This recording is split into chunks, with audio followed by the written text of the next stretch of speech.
Toma o seu assento.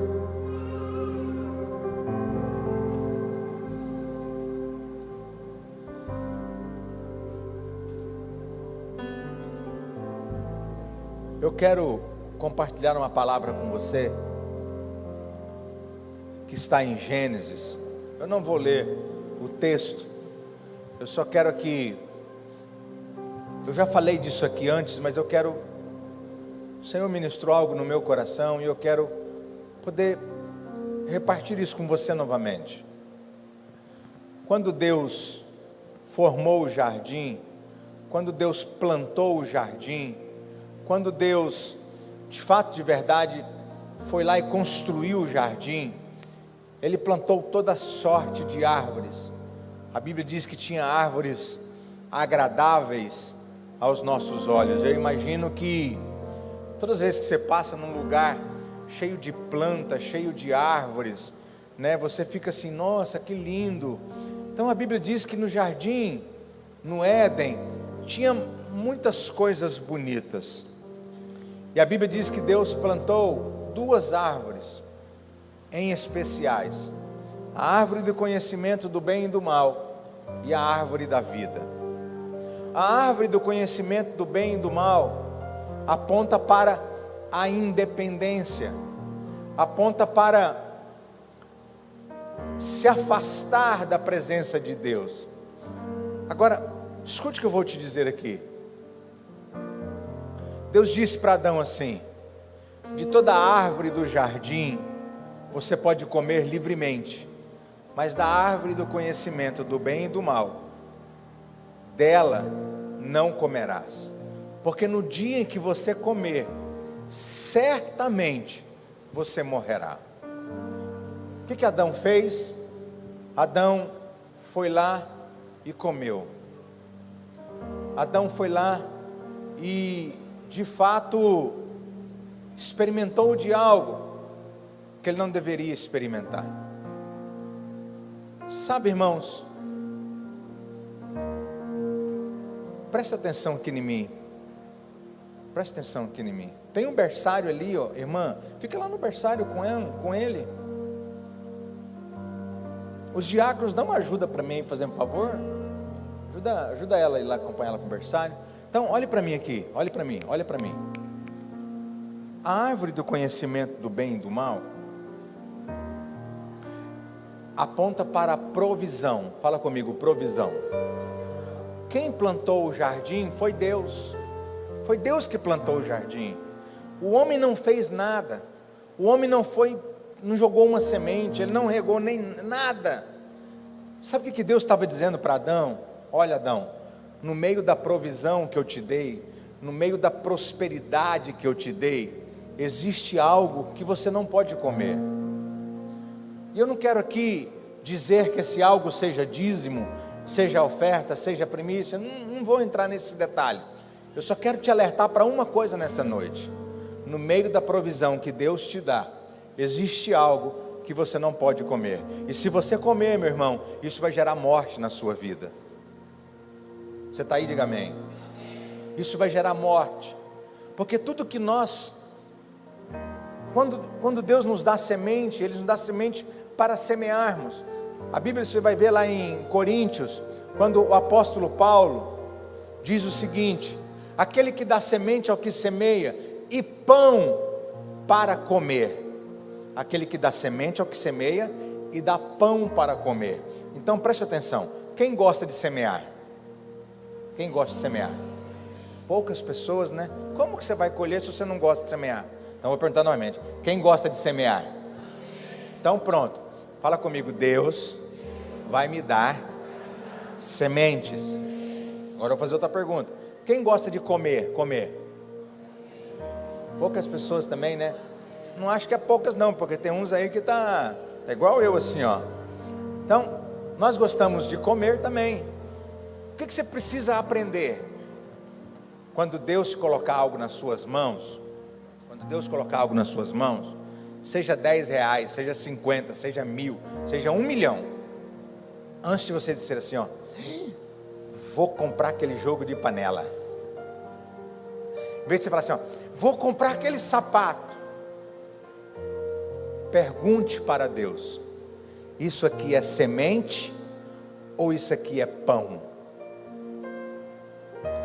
Porque preste atenção, se for pão, você vai comer e vai se saciar. E aí depois, quando você tiver fome, Deus vai te dar pão de novo. Você vai comer e você vai se saciar. Agora, se for semente, e se você comer, você vai ter colheitas? Não. Por quê? Porque você não semeou. Então, querido, preste atenção no que eu vou te dizer nessa noite. Preste atenção. Tenha discernimento da parte de Deus do que é pão e do que é semente. Para quê? Para que você não coma os dois. Mas vai chegar uma hora que Deus vai fazer assim: você está precisando de comida, você está precisando de comida, você está precisando pagar a luz, você está precisando pagar a prestação do carro, você está precisando pagar o aluguel, você está apertado. E aí você pega aquilo na mão e você diz assim: Pai, graças a Deus vou pagar o meu aluguel. E aí Deus vai virar para você e vai dizer: não, isso é semente. O que você vai fazer? Foi assim com a viúva. A Bíblia diz que ela só tinha um punhado de farinha na panela e um pouquinho de azeite numa botija. E quando o profeta chega para ela e diz: filha, eu estou com fome, faz um pão para mim, eu quero água. Ela vai lá buscar água. Quando ela vai buscar água, ele fala assim: eu também quero um pão. E ela vira para ele e fala assim: olha, é o seguinte, eu só tenho isso aqui para mim comer, eu e meu filho, nós vamos comer e vamos morrer. E aí o profeta fala para ela assim: não, vai lá e faz o pão, faz o bolo, traz para mim primeiro, porque eu vou comer, e não vai faltar na sua panela nem farinha nem azeite.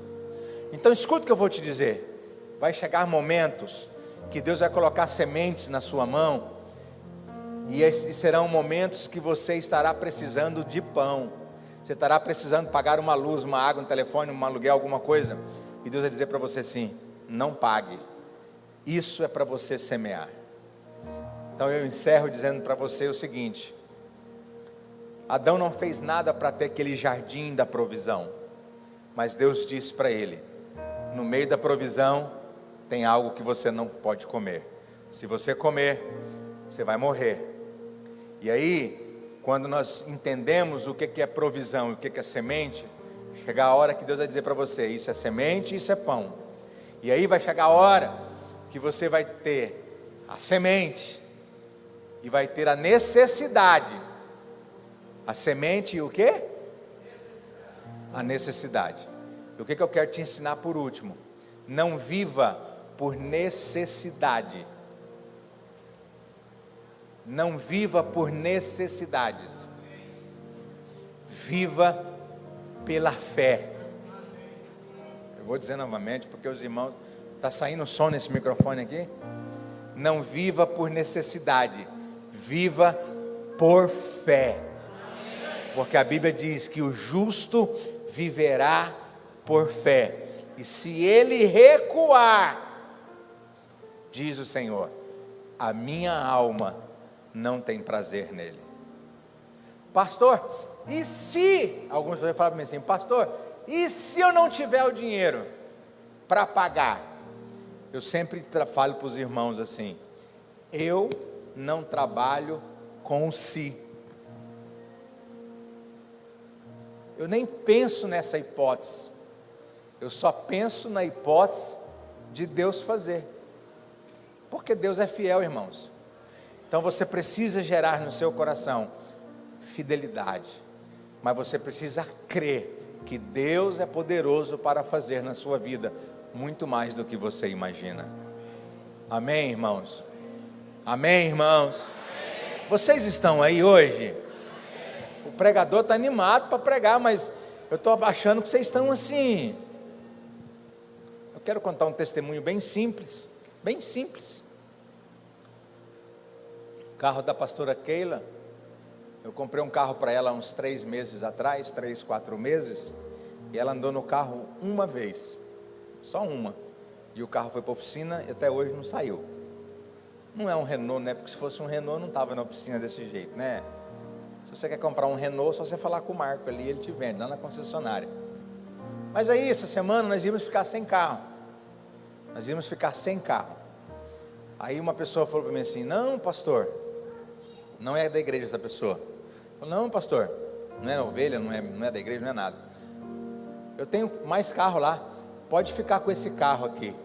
Aí, ele me emprestou na semana retrasada, fiquei uns 10 dias com uma Volvo, uma XC60 top de linha. Aí eu vi que os pedreiros lá olhou para a Volvo assim e falou: carro bonito, hein, patrão? Falou para mim. Eu falei: é verdade. Aí eu entreguei a Volvo. Aí um irmão aqui da igreja falou: o senhor está sem carro, pastor? Eu falei: eu não, quem está sem carro é meu bem. Não, então pega meu carro, eu vou viajar, pega meu carro. O carro dele é um Jetta, desses modelos novos. Aí hoje o pedreiro do vizinho lá falou assim: já trocou, patrão? Aí eu falei para ele assim: não, cara, isso aqui é provisão de Deus. Falei para ele assim: ó, você não precisa ter carro. Ele falou: não. Eu falei: não, você só precisa ser filho do cara que tem um monte de carro.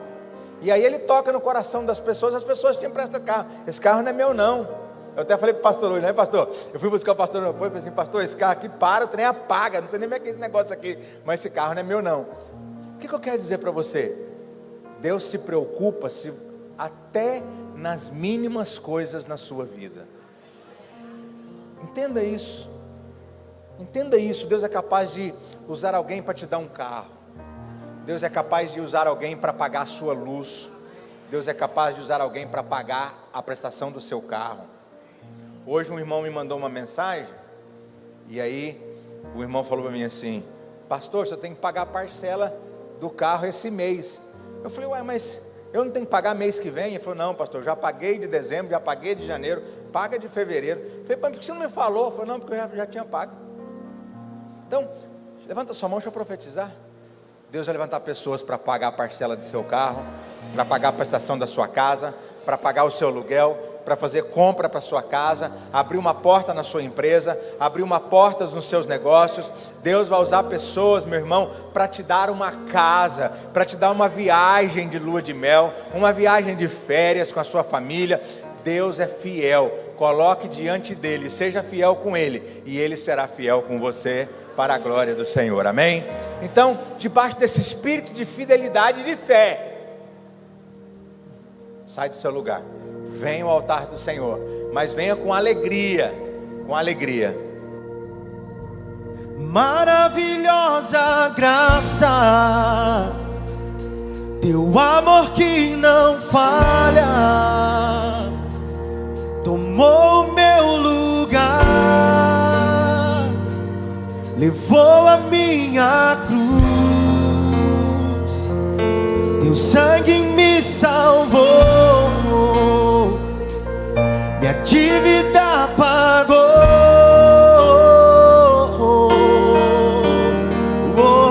Jesus, eu canto, porque hoje livre sou.